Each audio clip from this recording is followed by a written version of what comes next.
The CDC is expected to reverse its indoor mask policy later today for vaccinated Americans in COVID hotspots. Could a move like that dent confidence in the economy moving forward? Steve Odlett is here now. He is the CEO of the Conference Board.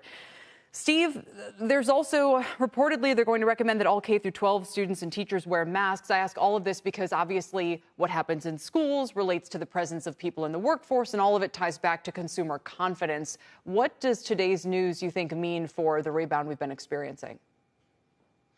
Well, today's news was pretty consistent with last month. So we have 2 months in a row which are at very high levels, and as you noted, close to pre-pandemic highs. The good news is that it stays very high here, but the bad news is it's starting to plateau, Kelly. And then when you get into the data, what you see is geographically where COVID is coming back, where you're seeing some resurgence, the CCI, the Consumer Confidence Index, went down. So I think that there's some risk here that if we get a little rebound, if we scare some people, when the mask mandate comes back, that you could, in fact, hit consumer confidence. And as we all know, that then could hit spending and GDP.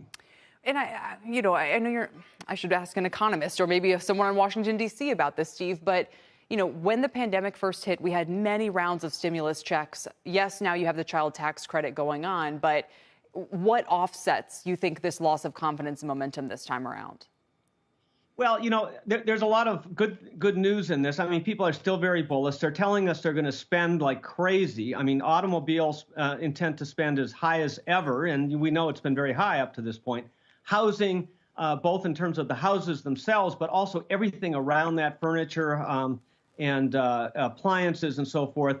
But they are expecting the stock market to be somewhat. They're bullish on the stock market, so they're expecting that growth to continue, even in the face of greater than 6% inflation, which is the numbers that they gave us. So I think that there is, still some optimism here. And then you've got this whole government stimulus, whether, it's the infrastructure plan or the other forms of stimulus that they're going to put through.